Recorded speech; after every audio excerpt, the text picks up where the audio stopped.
Hello everyone, Soma madam study গাইডে তোমাদের সবাইকে ওয়েলকাম জানাই। আজকে আমি ক্লাস 7-এর পশ্চিমবঙ্গ মধ্যশিক্ষা পর্ষদ মনোনীত সাহিত্য মেলা পাঠ্য বইয়ের প্রথম অধ্যায় কবি অজিত দত্তের লেখা ছন্দে শুধু কান রাখো এই কবিতাটা আলোচনা করব। আমি এই কবিতাটা বিষয় সংক্ষেপে তোমাদের আলোচনা করে দেব, যার মাধ্যমে তোমরা খুব সহজেই কবিতাটা ভালোভাবে বুঝতে পারবে।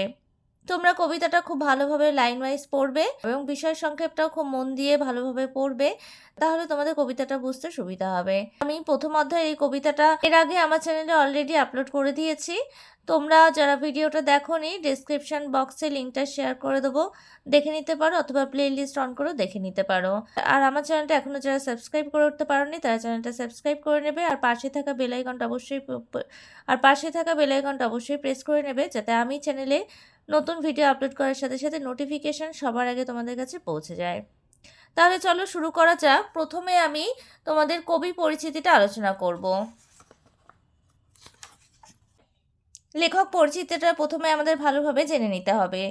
অজিত দত্ত দেখো কোথায় জন্মগ্রহণ করেছে। জন্ম ঢাকা জেলার বিক্রমপুরে। তাহলে ঢাকার বিক্রমপুরে অজিত দত্ত জন্মগ্রহণ করেন। সালটা দেখো 1907 থেকে 1979। 30-40 দশকের আধুনিক বাংলা কবিতার একজন বিশিষ্ট কবি ছিলেন।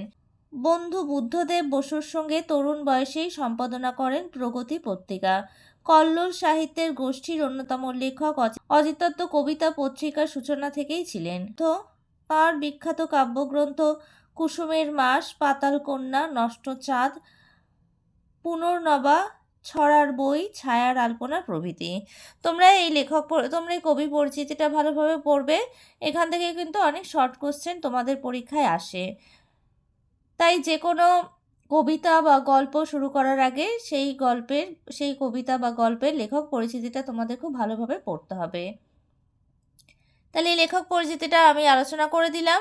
এরপর আমি এই কবিতার সংক্ষিপ্তভাবে তোমাদেরকে বুঝিয়ে দেব, যাতে তোমাদের কবিতাটা পড়ে বুঝতে অসুবিধা না হয়। এরপর বিষয় সংক্ষেপ দেখো। কবি অজিত দত্তের ছন্দে শুধু কান রাখো এই কবিতাটির মাধ্যমে কবি বোঝাতে চেয়েছেন ছন্দ হচ্ছে এক প্রকার পদ্যবন্ধ। তাহলে ছন্দে শুধু কবিতাটির মাধ্যমে নামকরণের মধ্যে দিয়ে আমরা বুঝতে পারি যে এখানে ছন্দে শুধু কান রাখো মানে সব কিছুর মাধ্যমেই কবি যেন ছন্দ খোঁজার চেষ্টা করছেন।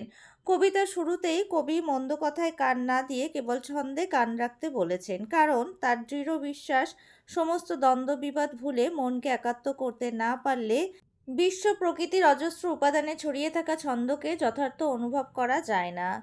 তাহলে কবি বলেছেন যে সমস্ত কিছু দ্বন্দ্ব বিবাদ ভুলে গিয়ে আমাদেরকে একসাথে হয়ে বিশ্ব প্রকৃতির অজস্র উপাদানে যে ছড়িয়ে থাকা ছন্দ রয়েছে সেটাকে আমাদের অনুভব করতে হবে, সেটাকে উপলব্ধি করার কথা এখানে কবি বলেছেন। বিশ্বের ছন্দের এই সুন্দর প্রকাশকে যথার্থভাবে অনুভব করার জন্য কবি কান পেতে এবং মন দিয়ে ছন্দ শোনার পরামর্শ দিয়েছেন। তাহলে এই ছন্দকে যথার্থভাবে অনুভব করার জন্য কবি কান পেতে এবং মন দিয়ে ছন্দ শোনার পরামর্শ দিয়েছেন। এবার কোথায় কোথায় ছন্দ শোনা যাচ্ছে দেখো। ঝড় বাদলে দিনের পাখির কলতান কিংবা ঘোর রাতে ঝিঝির ডাকে, এই সব কিছুতেই ছন্দ যেন টইটম্বর হয়ে আছে।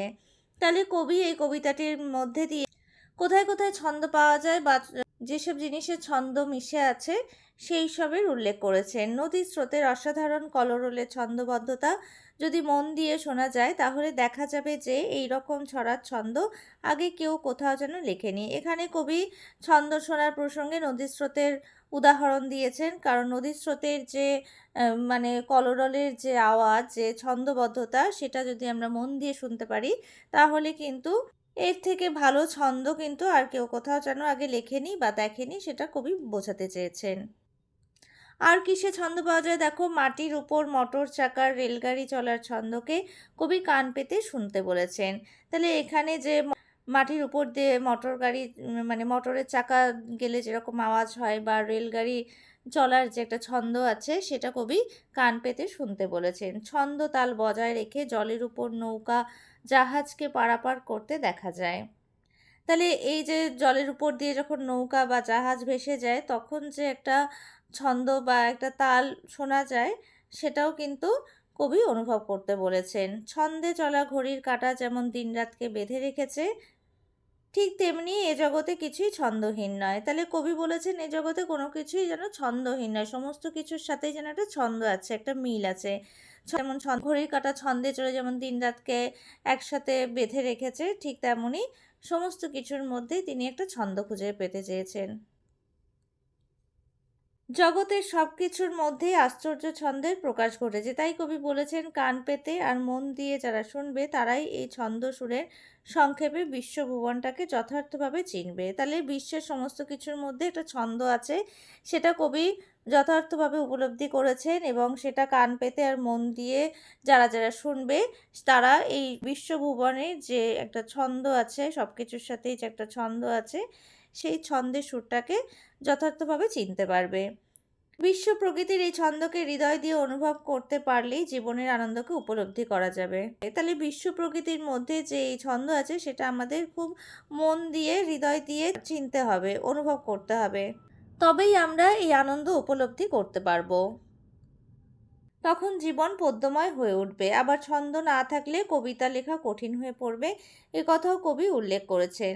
তাহলে আমাদের যে বিশ্ব প্রকৃতিতে একটা ছন্দ আছে সেটা হৃদয় দিয়ে অনুভব করতে হবে, তবেই আমরা জীবনের আনন্দকে উপলব্ধি করতে পারবো। তখন জীবন পদ্যময় হয়ে উঠবে। আবার যদি কবিতার ছন্দ না থাকে তাহলে কিন্তু কবিতা লেখাও কঠিন হয়ে পড়বে, কারণ ছন্দ ছাড়া কবিতা লেখা অসম্ভব, বা কবিতায় ছন্দ না থাকলে সেটা বেমানান লাগবে। কবি একথাও উল্লেখ করেছেন। অর্থাৎ কবি কবিতায় প্রকৃতির ছন্দে কান রাখার বিশেষ প্রয়োজনীয়তাকে মূল্য দিয়েছেন এবং এই কান রাখার আসল উদ্দেশ্যই হচ্ছে জীবনের আনন্দকে উপলব্ধি করা। তাহলে এই সমস্ত কিছুর মধ্যেই যে একটা ছন্দ আছে সেটা তিনি উপলব্ধি করেছেন এবং এই সমস্ত কিছু ভালোভাবে মন দিয়ে শোনার একটাই উদ্দেশ্য হচ্ছে জীবনের আনন্দকে উপলব্ধি করা। তাহলে জীবনের সমস্ত কিছুকে আমরা যদি মন দিয়ে অনুভব করতে পারি তাহলে আমাদের জীবনের আনন্দকে উপলব্ধি করতে পারবো। এটাই কবি এই কবিতার মাধ্যমে বোঝাতে চেয়েছেন। তাহলে আজকে আমি কবিতার বিষয়বস্তু সংক্ষেপে আলোচনা করে দিলাম। আশা করছি এই বিষয় সংক্ষেপ পড়ে তোমাদের কবিতাটা বুঝতে অসুবিধা হবে না। তোমরা খুব ভালোভাবে বুঝতে পারবে। তাহলে তোমরা কবিতাটা একবার পড়ে নেবে আর বিষয় সংক্ষেপটা তোমরা দেখে নেবে, তোমরা কবিতাটা খুব ভালোভাবে বুঝতে পারবে। আজকে তাহলে আমি এখানেই শেষ করছি। আমি এই অধ্যায়ের অনুশীলনের প্রশ্ন উত্তরগুলো আগে আলোচনা করে দিয়েছি। তোমরা আমার চ্যানেলে প্লেলিস্ট অন করে দেখে নিতে পারো, অথবা আমি ডেসক্রিপশনে লিঙ্কটা শেয়ার করে দেবো, তোমরা সেখান থেকেও দেখে নিতে পারো। ভিডিওটা ভালো লাগলে একটা লাইক করে দেবে আর একই ক্লাসের বন্ধুদের সাথে ভিডিওটা বেশি করে শেয়ার করে নেবে। আর আমার চ্যানেলে নতুন হয়ে থাকলে চ্যানেলটা সাবস্ক্রাইব করে নেবে আর পাশে থাকা বেল আইকনটা অবশ্যই প্রেস করে নেবে, যাতে আমি চ্যানেলে নতুন ভিডিও আপলোড করার সাথে সাথে নোটিফিকেশন সবার আগে তোমাদের কাছে পৌঁছে যায়। আজকে আমি এখানেই শেষ করছি, পরে দেখা হবে নতুন আরও একটা ভিডিওতে।